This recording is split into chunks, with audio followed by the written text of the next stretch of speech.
What up, gang? Lane Carolina Jackpot Time coming at you on Friday afternoon. It's about 4:20. I'm just having the time of my life right now, sitting in bumper-to-bumper traffic on I-85 in Gaston County, North Carolina. So I figured, hey, why not jump on here and talk about some recruiting stuff? And it's really, it kind of involves the Gamecocks, but it kind of doesn't. Xavier McLeod, former four-star recruit in the class of 2023, for the Gamecocks, has now committed to the Georgia Bulldogs. Kirby Smart and Will Muschamp. I say Will Muschamp because Xavier plays on the defensive line. Now, there was really nowhere for him to go if he wanted to pursue a college football career other than the transfer portal. Reason being, Xavier got kicked off the team at South Carolina back in October. And this is a well-known fact. And the deal with him was he was kicked off the team, and I think there were other issues involved as well, but he kind of just refused to play. He was a true freshman, kind of backing up there on the defensive line, playing a couple of snaps a game. You know, wasn't seeing a whole lot of playing time. First of all, he's a freshman. Second of all, I don't think he was coming along as quickly as they would have liked him to, but he's still a depth piece, right? And he refused to transfer or refused to travel with the team to Missouri back in October, like mid to late October. And Shane Beamer met with him and dismissed him from the team. And once again, from what I understand, there were other issues. Not quite sure what those other issues were, but the main issue there is he's refusing to play because he doesn't want to burn his red shirt up. So that right there immediately tells you that he's wanting to transfer. Ahead on I-85 south in a quarter mile. You're still on the fastest route. Henceforth, maybe it made the decision easy to kick him off the team. And then he's finally committed to Georgia. Now, he's been going down there and visiting for the past damn month. He's been showing up, and, you know, he's been interviewed by the Georgia Dog Nation website. I've read all about what he had to say about South Carolina. He's been all over the place, but he's finally just now committed, which makes me believe that they probably just now actually offered him, because I don't think Kirby Smart and them probably knew exactly who was going to leave or who they were going to be able to get. It looked like that guy from Texas A&M, Walter Noland, was the one they were wanting, but maybe now apparently he's headed to Ole Miss with Lane Kiffin, and that's another one here. So maybe they just now officially offered Xavier because they maybe figured out maybe this is the best we can get. Well, let's just go on ahead and offer this kid something. So let's bring him in. Now he's online talking shit about South Carolina. You see it up in the thumbnail right there. I'll get to that in a second. He says that was from an exchange he had with some Gamecock account that was trying to, this is back like in the beginning of the month, trying to talk him, come on, big bro, you need to stay here, big bro, where you can stay and develop, and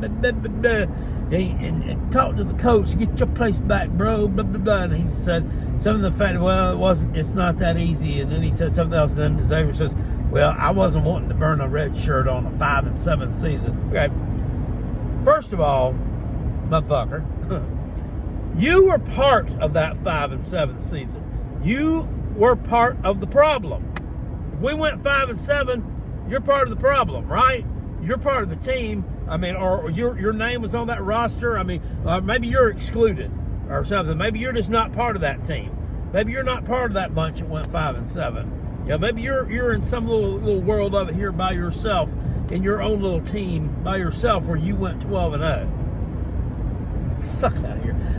That's the kind of stuff that pisses me off and gets me very, very agitated with these athletes, is looking at them saying, well, I want to go somewhere where I can win. Well, yeah, you want to go somewhere where you win? Well, stop losing.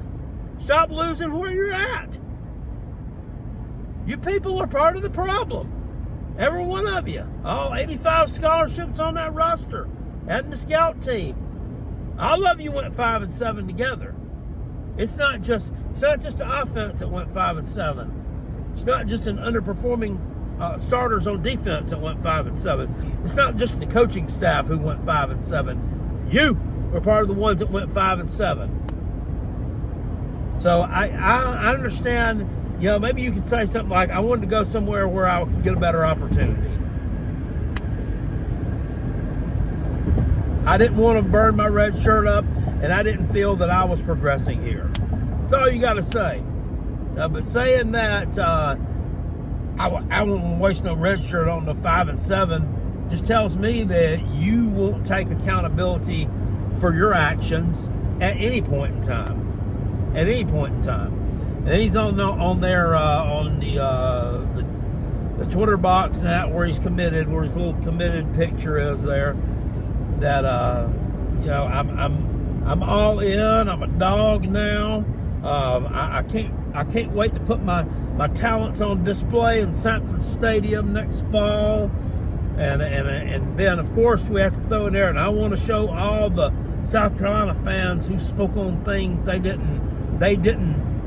That weren't accurate. Spoke on things that weren't accurate. And what the hell does that even mean? They don't know what was accurate.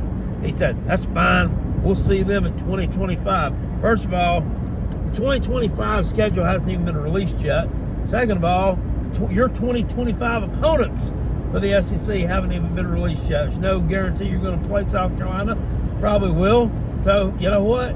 It's not South Carolina is not trying to level their program up, sir. So maybe it's we'll see you in 2025. How about that? Learn to take accountability for yourself.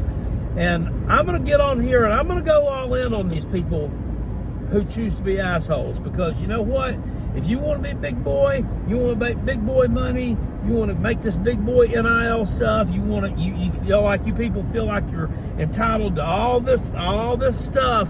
Other than the free scholarship that they're giving you to get an education that you know, most of your peers out there who don't play football so can't even afford, you know, that you're all owed all this money on top of that too.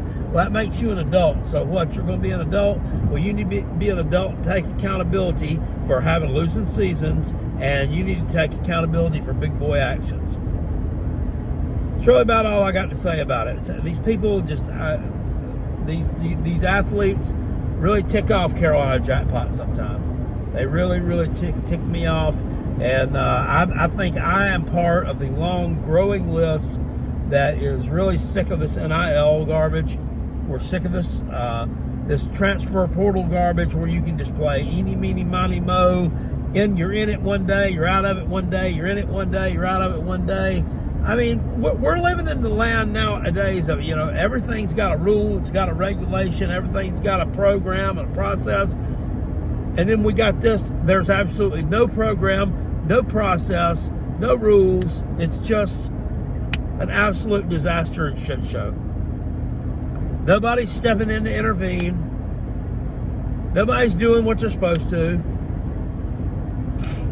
The NCAA, they're more concerned about Jim Harbaugh handing out free hamburgers than they are about Jim Harbaugh's people stealing signals.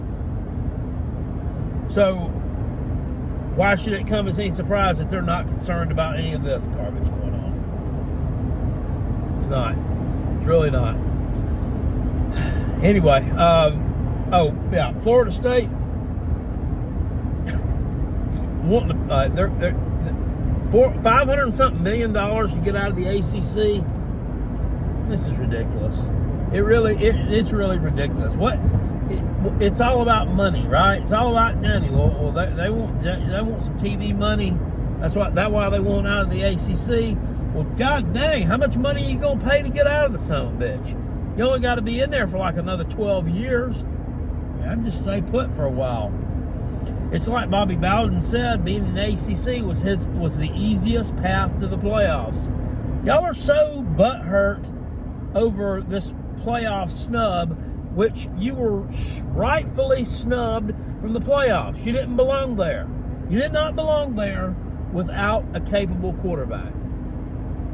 You just didn't. You don't. You didn't. You never will. It's going to get you're going to get exposed when you play your New Year's Six game against Georgia. You're going to get killed, and everybody will know it, and then the whole world's going to laugh at you. And what's going to be your excuse for you? Well, we still should have been in the playoffs. No, guess what? Guess what's going to happen? All that talk is going to disappear. All that talk is going to totally disappear because everybody knows you don't belong there. The only people that thinks that you do is you. Did you get screwed? Yes, you got screwed. You got screwed by the football gods. Jordan Travis got screwed and got a extreme stroke of bad luck. That's the only people that got. That's the only person. That's the only individual that got screwed was him. Your team did get screwed, but they got screwed by the football gods. Didn't get screwed by the playoff committee. They got screwed by the football gods because they got the worst possible luck imaginable. If that hadn't happened, you'd have been in the playoffs. Simple as that. But yet we're going to pay a bunch of money to get out of the ACC because we're butthurt over a decision that is clearly laid out, the criteria for which is clearly laid out in the college football committee's criteria. It's absolutely insane to Carolina Jackpot. A lot of things don't make sense to me these days. Anyway, if you guys enjoyed this, hit it with a thumbs up. If you didn't, hit it with a thumbs down. I really don't care. Any interaction means that there was a reaction, and that's good for Carolina. No, it's the other way around, right? Any reaction means there was an interaction, and that's good for Carolina Jackpot. I appreciate it, guys. I'll see you all later on. Be careful out there Christmas shopping and stuff, and getting out in these crowds. There's a lot of stupid people out there right now. A lot of people that can't drive. A lot of people are getting in a hurry. A lot of people are having bad attitudes, and just will stop at nothing to get their way. Something else too, and I'm not really going to sit up here and say you need to go out and get yourself vaccinated, get yourself checked. If you don't have to be in amongst a big crowd of people, I wouldn't do it. I mean, if you can go buy a last-minute Christmas gift early in the morning, that's what I'd do. Go out early in the morning. It's just stay away from people right now. I'd stay away from people. Carolina Jackpot can tell you from experience. Like 3 weeks ago, I was sick.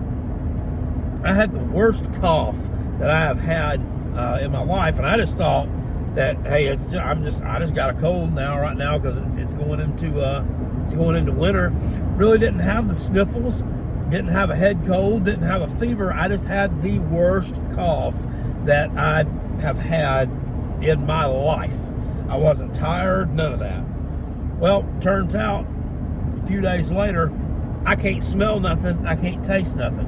And that's been, it maybe more than 3 months. It might have been more like a month ago. Guess what? I still cannot smell anything.